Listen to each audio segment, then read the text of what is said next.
Hey guys, welcome back to my YouTube channel. So आज की recipe में हम कॉफ़ी डोनट्स बनाने वाले हैं। तो ये बहुत ही टेस्टी बनते हैं और इसको बनाना बहुत ही आसान है। तो चलिए जी जल्दी से स्टार्ट करते हैं। ईस्ट को एक्टिवेट करना है तो हाफ़ कप मैंने यहाँ पे नीम गर्म दूध ले लिया है। इसके बाद हमने इसके अंदर 2 टीस्पून पाउडर्ड शुगर ऐड करनी है और इसके बाद मैं इसके अंदर 3.5 टीस्पून इंस्टेंट ईस्ट शामिल कर रही हूँ। ठीक है, और इसके बाद हमने इसको शामिल करने के बाद अच्छी तरह से मिक्स करना है और फिर इसको कवर करके हमने रख देना है 10 मिनट्स के लिए। और इतनी देर में हमारी जो ईस्ट है वो एक्टिवेट हो जाएगी। और ये देखें जी फोम बन गया है, इट्स मीन कि हमारी ईस्ट एक्टिवेट हो गई। इसको रखते हैं जी साइड पर। उसके बाद मैंने यहाँ पे एक बड़े बोल में ले लिया है 3 कप मैदा। मैं एक कप मैदा शामिल करूँगी और साथ साथ इसको छानती रहूँगी। सही है,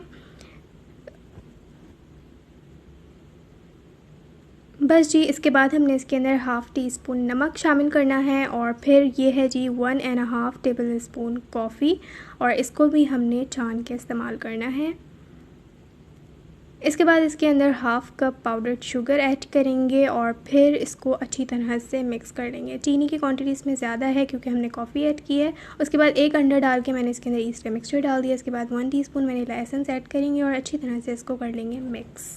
इसके बाद आपने इसके अंदर दूध शामिल करना है और उसको नीट कर लेना है, जिस तरह नॉर्मल हम पिज़्ज़ा वगैरह की डो को नीट करते हैं। जब अच्छी तरह से आटा बाइंड हो जाएगा तो फिर हमने इसके अंदर रूम टेम्परेचर का रखा हुआ मक्खन ऐड करना है और अच्छी तरह से इसको मिक्स कर लेना है, नीट कर लेना है तकरीबन 5 से 6 मिनट के लिए। उसके बाद आपने इसके अंदर 2 to 3 टेबल स्पून जितनी आपको नीड हो उतना मैदा शामिल करें और इसकी हमने सॉफ्ट सी और स्मूथ सी डो तैयार कर लेनी है। ठीक है, उसके बाद थोड़ी सी स्टिकी होगी चीनी की वजह से, आपने परेशान नहीं होना। उसके बाद ऑयल लगाना है ऊपर से और फिर आपने इसको प्लास्टिक रैप से कवर करके रख देना है 2 से 3 घंटे के लिए, जब तक ये राइस नहीं हो जाती।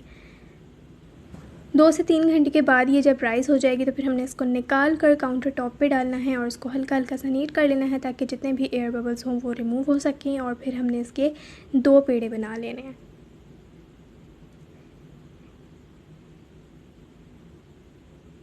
एक पेड़े को हमने वापस उसी बोल में डाल देना है ढक के और फिर दूसरे पेड़े को हमने इस तरह से राउंड शेप में बना लेना है और फिर हमने इसको बेलना स्टार्ट करना है। थोड़ा सा आप काउंटर टॉप पे ऑयल लगा लीजिएगा, नहीं तो ये स्टिक कर जाएगी। तो ऑयल लगा के फिर आपने जो है इसको बेल लेना है। बहुत ज़्यादा पतला नहीं बेलेंगे, बस नॉर्मल रखेंगे और बाद में ये राइस भी हो जाएगी। तो फिर आप कटर ले लें या ये ग्लास मैंने ले लिया है, इससे कट कर लें, जिससे भी आपको इजी लगे।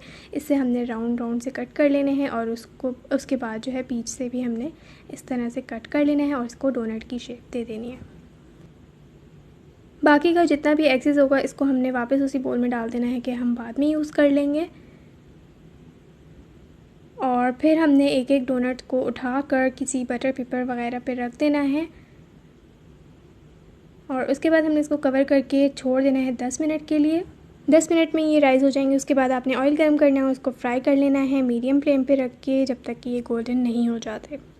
और जैसे ही आप डालेंगे ये थोड़ी देर बाद ऊपर आ जाएंगे और जैसे ऊपर आएंगे तो फिर आपने इसकी साइड को चेंज कर लेना है। बीच बीच में हम इसकी साइड को चेंज करते रहेंगे ताकि ये बर्न ना हो। और जब इसमें कलर आ जाएगा अच्छा सा गोल्डन सा तो फिर हमने इसको निकाल के ठंडा कर लेना है रूम टेम्परेचर के ऊपर। उसके बाद आपने कोई भी चॉकलेट ले लेनी है, उसको मेल्ट कर लेना है। यहाँ पे मैंने जो है थोड़ी सी डार्क चॉकलेट ली थी, थोड़ी सी मिल्क चॉकलेट, दोनों को मिलाकर मेल्ट कर लिया था और ये मैं ऊपर से लगा रही हूँ। और ऊपर से फिर मैंने वाइट चॉकलेट ड्रिजल कर दी थी। तो ये थी जी आज की रेसिपी, बहुत ही टेस्टी और बहुत ही डिफरेंट बने थे। ज़रूर ट्राई कीजिएगा। आई होप कि आपको ये वीडियो पसंद आई होगी। इंशाल्लाह फिर मैं मिलती हूँ नेक्स्ट वीडियो में। जब तक के लिए इजाज़त दीजिए। अल्लाह हाफ़िज़।